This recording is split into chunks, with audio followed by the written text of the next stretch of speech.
Seskapnya siapa? Steady Letnan Kolonel. Nah, pertanyaannya apakah jabatannya itu adalah jabatan sipil atau jabatan militer? Kalau sekap itu dianggap sebagai jabatan sipil, maka ya harusnya dia pensiun kan? Pensiun dini. Bukan hanya mengkhianati ketentuan, melanggar aturan yang seharusnya dijalankan. Ada aturannya kok. Ya, seseorang militer yang menduduki jabatan sipil harus dipensiunkan, harus diberhentikan, harus berhenti. Ya, sebenarnya tidak perlu disuruh. Begitu dia diangkat, ya begitu dia harus lepas. Pelanggaran semacam itu paling tidak ada titik tertentu dalam perkembangan demokrasi itu yang menentukan bahwa ada titik yang buram di situ. Nah, ini yang menjadi persoalan sebenarnya.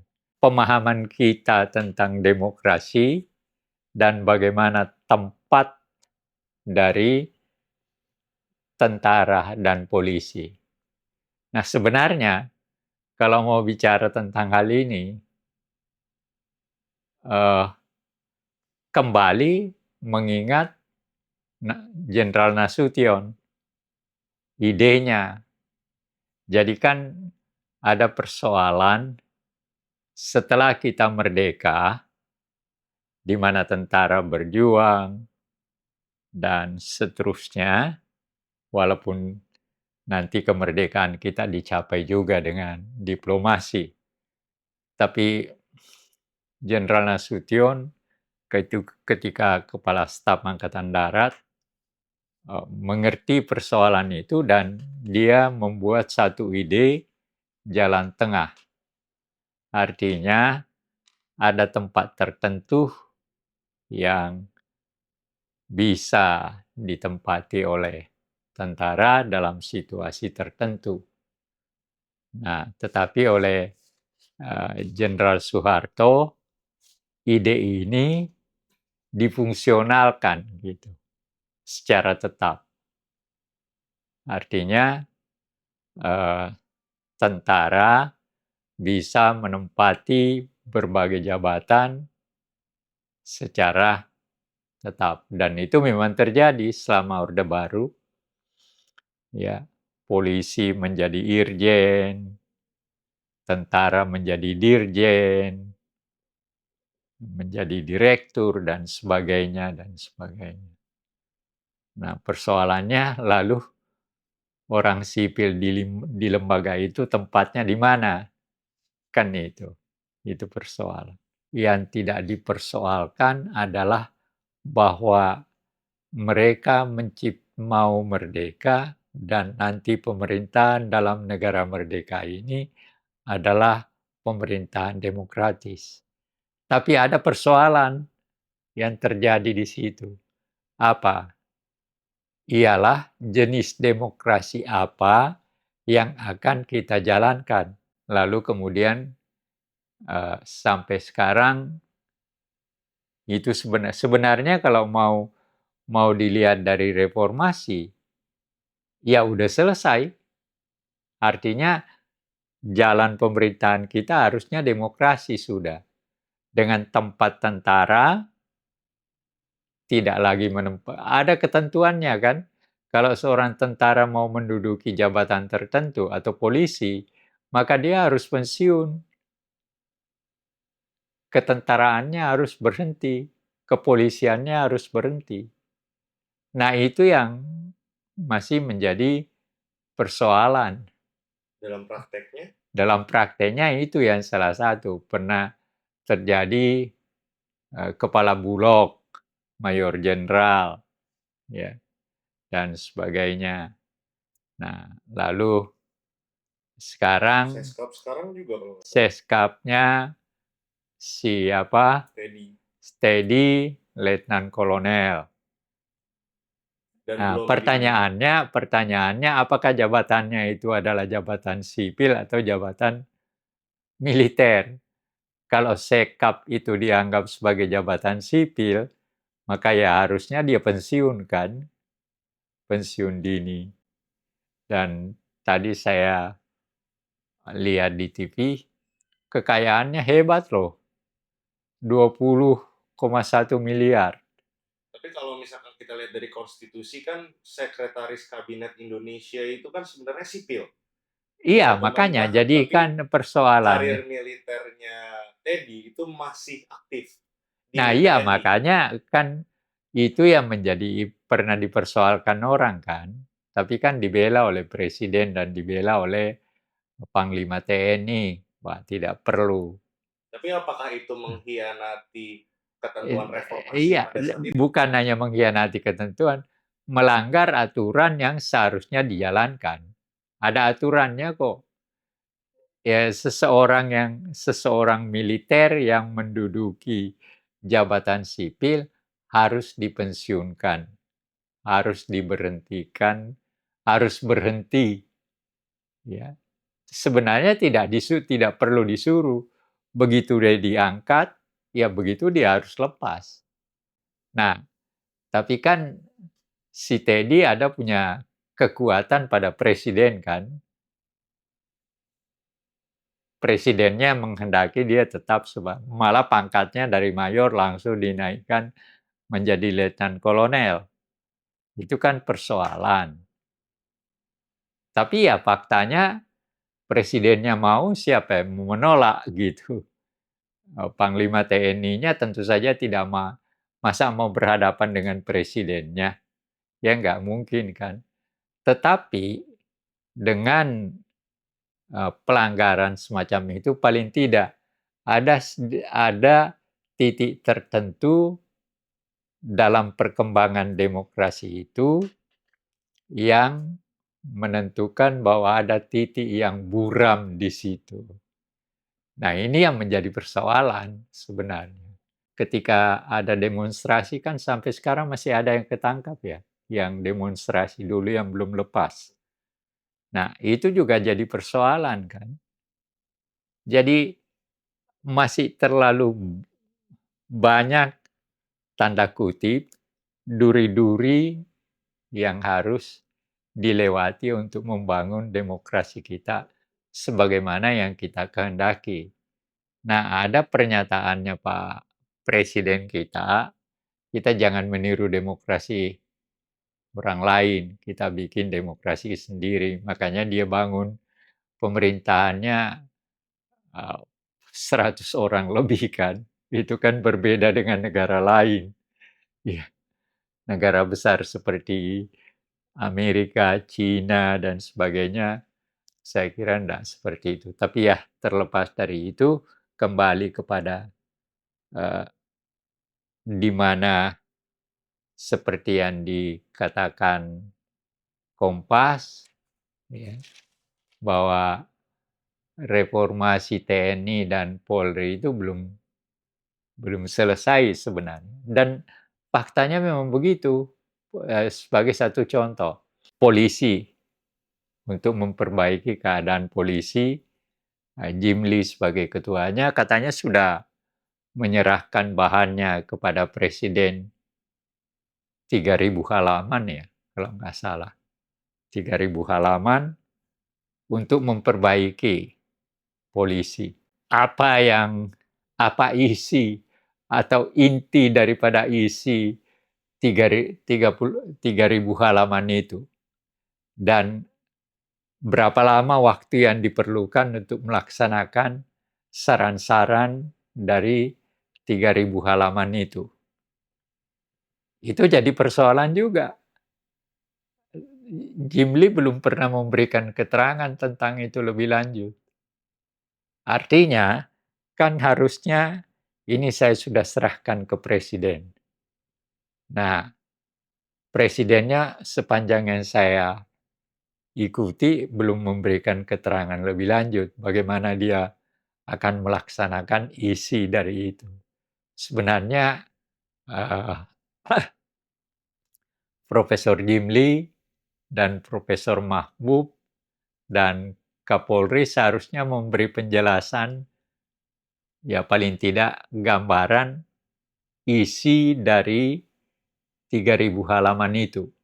Apa yang akan dilakukan terhadap polisi. Gitu. Nah, ini baru satu aspek. Belum tentara. Ya kan? Nah, ini kalau ini tidak kalau ini tidak jelas, ya bagaimana menempatkannya dalam perjalanan demokrasi kita. Dan ya susahnya juga presiden kita mengatakan jangan nggak perlu kita tahu demokrasi orang lain kan, kita buat demokrasi sendiri. Nah, tetapi wujud daripada demokrasi kita sendiri itu bagaimana? Bagaimana mendefinisikannya dan bagaimana melaksanakannya?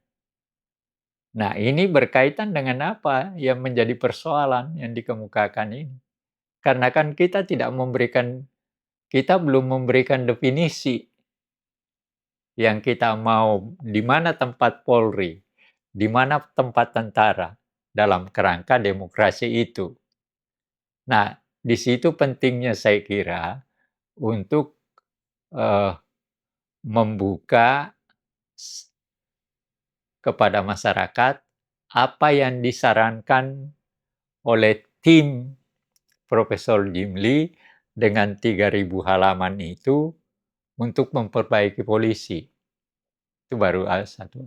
Belum lagi tentara. Saya tidak tahu nanti apa yang akan dilakukan dengan tentara, dengan undang-undang barunya nanti, bagaimana melaksanakannya dan sebagainya. Saya membicarakan ini tidak dalam kerangka, dalam arti bahwa saya tidak sepakat atau sepakat. Tetapi persoalannya adalah bagaimana menempatkan kedua alat negara ini dalam rangka perjalanan demokrasi kita. Kan itu yang terpenting. Bagaimana menempatkan polisi dan tentara dalam kerangka bangunan demokrasi. Nah, demokrasi dalam arti kata sebagaimana istilah yang ada di dalam pembukaan Undang-Undang Dasar 45 dan juga di dalam Pancasila, tentu saja. Nah, ini semua kerumitan kita dalam membicarakan demokrasi dengan kaitan dengan tentara tadi, dan tentara dan TNI dan Polri sebagaimana yang ada di dalam Kompas tanggal berapa ini? Saya lupa. Tanggal Kamis 21 hari ini ya. Hari ini Kamis. Jadi ya dasar pembicaraan saya adalah itu. Nah, jadi persoalan kita adalah itu. Bagaimana mendefinisikan demokrasi itu dan tempat TNI di mana, atau bagaimana sebagaimana yang dikatakan oleh Jenderal Nasution pada tahun 60-an, dengan jalan tengahnya, tapi oleh Pak Harto kemudian dikembangkan menjadi fungsional. Kalau Pak Nasi itu hanya memberi tempat dalam hal tertentu kalau memang sangat dibutuhkan. Nah, tetapi Pak Harto mengembangkannya dalam bentuk fungsional dalam kerangka bangunan pemerintahan negara. Itu bedanya. Ya, dan ternyata Pak Harto bisa berkuasa selama 32 tahun dengan itu. Inilah saya kira persoalan utama kita di dalam kerangka apa yang dimaksudkan oleh apa yang mungkin kita bisa peroleh dari pernyataan Kompas hari Kamis itu, reformasi TNI dan Polri belum selesai ya, belum usai. Ya, selesai dan usai itu sama. Ya, jadi eh, sekali lagi eh, saya membicarakan demokrasi kita dalam kerangka menempatkan kedua alat negara dalam kerangka negara demokrasi. Gitu. Itu yang inti daripada persoalan yang dikemukakan oleh eh, Kompas sebenarnya seperti itu. Seperti itu yang saya tangkap dan yang saya ketahui.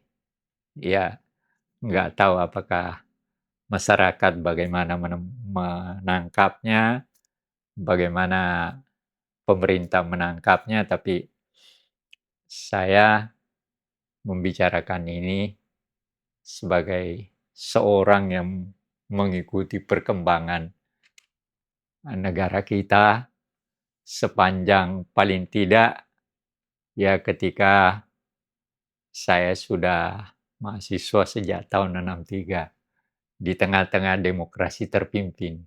Nah, ini yang sebenarnya itu yang mau dikatakan apa namanya?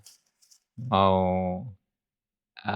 masyarakat Kompas memberikan informasi ini sebenarnya agar supaya pembacanya mau berpikir gitu. Ya, biasa kan Kompas selalu mempunyai satu apa namanya? Satu latar pemikiran yang sedemikian rupa dan ya kita sedang berjalan menuju kepada satu usaha untuk itu. Nah, sekarang apakah demokrasi sebab sudah ada pernyataannya dari presiden sendiri bahwa ya kita tidak perlu sama dengan demokrasi dari negara lain, dari luar kan. Nah, persoalannya adalah apa definisi demokrasi dari yang dimaksud oleh pernyataan presiden itu. Tapi kalau menurut Prof, apakah itu nggak kita jalan di tempat nih saat ini? Karena kita masih Persoalan dihadapi dengan masalah yang sama. persoalan jalan di tempat atau tidak itu pendapat, itu salah satu pendapat mungkin.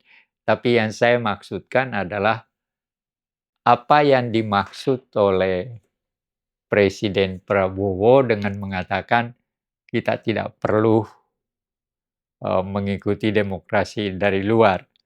Nah, apakah yang dimaksud itu dengan misalnya membentuk kabinetnya sekarang semua masuk, ya semua masuk, oh, terkecuali dua partai kan, walaupun ada juga lagi pernyataan bahwa presiden menghargai PDIP.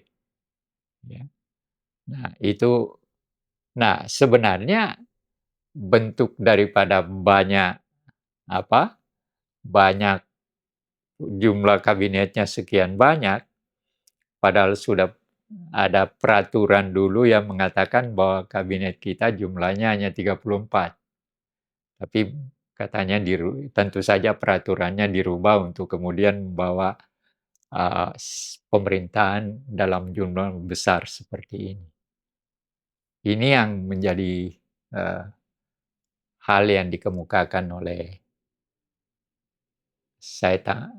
oleh menjadi persoalan kita di dalam perkembangannya kemudian. Jadi jangan kita melihat, berikan waktu kepada presiden, kita melihat perkembangan apa yang dimaksud beliau dengan kata kita tidak perlu, jangan mengikuti demokrasi dari luar.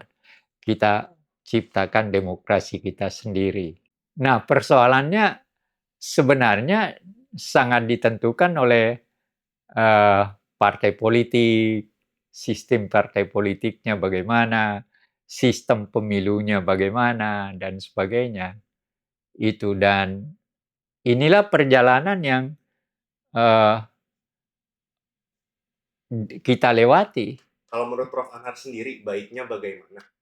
Ya, baiknya ya berdasarkan aturan yang telah disepakati bersama, terutama apa yang terdapat di dalam pembukaan Undang-Undang Dasar dengan eh, apa namanya. Jadi lihat pembukaan Undang-Undang Dasar dan kemudian lihat aturan lanjut daripada pasal-pasal yang ada. Itu yang harus dilihat. Sebagai satu contoh tadi, kan sudah ada undang-undangnya mengatakan bahwa seorang militer yang yang menduduki jabatan sipil ya harus berhenti.